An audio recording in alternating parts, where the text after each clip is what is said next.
Welcome back to the Outlaw Ranch. Today I got a couple of different things kind of going on.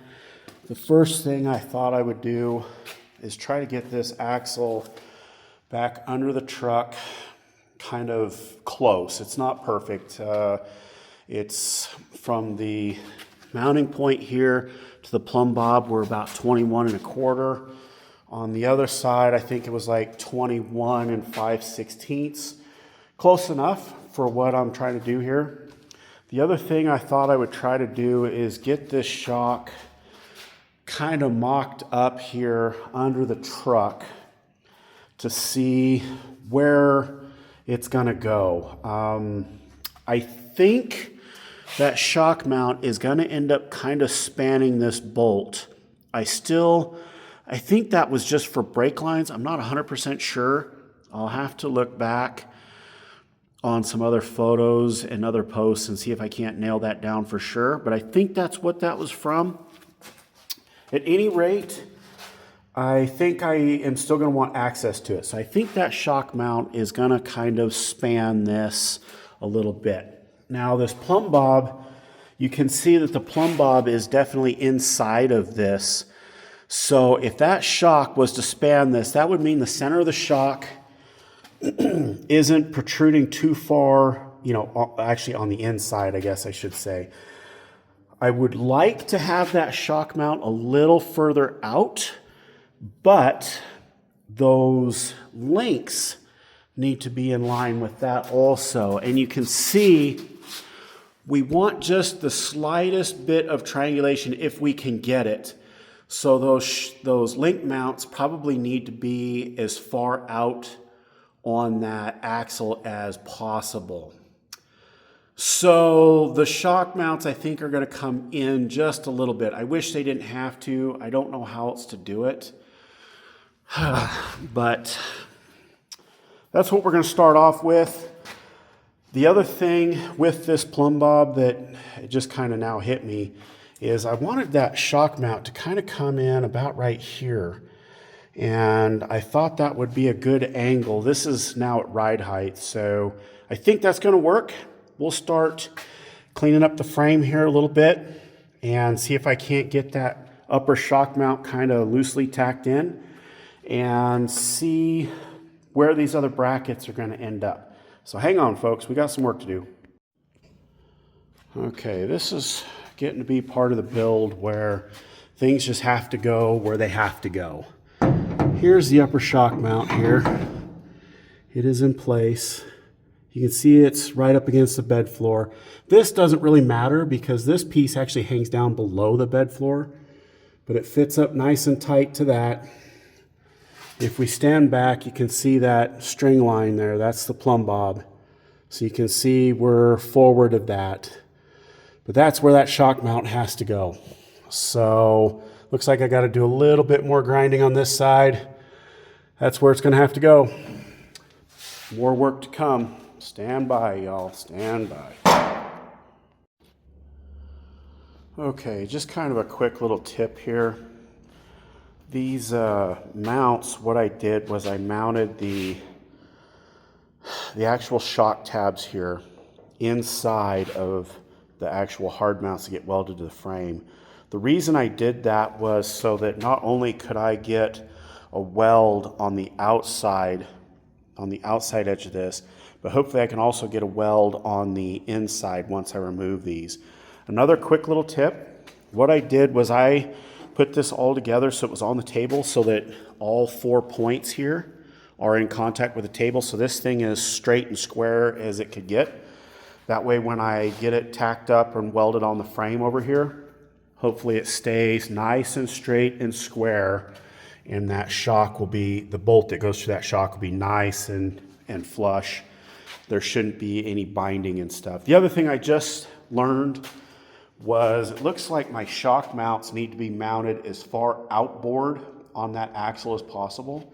And then the rear lower links and front links will actually go right in line with that subframe. So we're going to try that, see where it gets us. Stand by. All right, y'all. Here's the shock mount. It is tacked into the frame. It's not the prettiest welds, but these are welds that I really do need to get somebody in here who is accomplished, who is good at what they do. It was a bear to even get that there. You can see the ratchet strap hanging down there. I had to kind of use the ratchet strap to help pull this side taut up against the frame. And I'm always amazed at just how much this stuff moves during the welding process. When I thought I had this side tacked, I came over and was actually able to get in there really well and got a good tack in there, and it pulled this side apart. So the tack I had there wasn't worth a darn. This shock mount cannot go any higher. You can see it's just about to the bed floor there, and we are right next to this subframe kicker here. So everything is as tight as it can get. We do have just a little bit of a gap here, but this is immaterial because this actually can get cut out. The bed floor is up another couple of inches, so that won't interfere with anything. Now what I'm going to do is unbolt my spacer block that I have in here. I'll grab that shock and hopefully kind of mount it up into place and see what kind of angle we're going to have on this lower shock mount. If it doesn't work well, then I'm going to have to refigure those lower shock mounts, and I'm not sure how to do it. Lately I've been seeing some lower shock mounts that attach here and then they kind of come up and over, and they end up, that lower shock mount ends up being kind of over that knuckle somewhere. I might look into that. I don't know yet. We're going to mount this shock first and see what it looks like. So stand by, folks. All right, y'all. We got this shock kind of mocked up in here. As you can see, that's the angle versus that plumb bob. I'll go get my angle finder and we'll actually run and see how many degrees that shock is. But just as a quick visual, you can kind of see how that's going to look. That reservoir may have to go off the front instead of the back. Unfortunately, the rear spring hanger is still in here and it's welded, and it is a bear to get to. So I wasn't going to remove it. Instead, that mount for the reservoir may have to go forward. Not real sure what to do with it yet. We're going to work into that still. But stand by, we'll figure out exactly how many degrees that is here in just a second. Okay, we got our little angle finder on here. You can see we're at 14.8 degrees angled. The heim joint there on the shock, looks like we've got some more room we could do. It's only going to get worse on compression.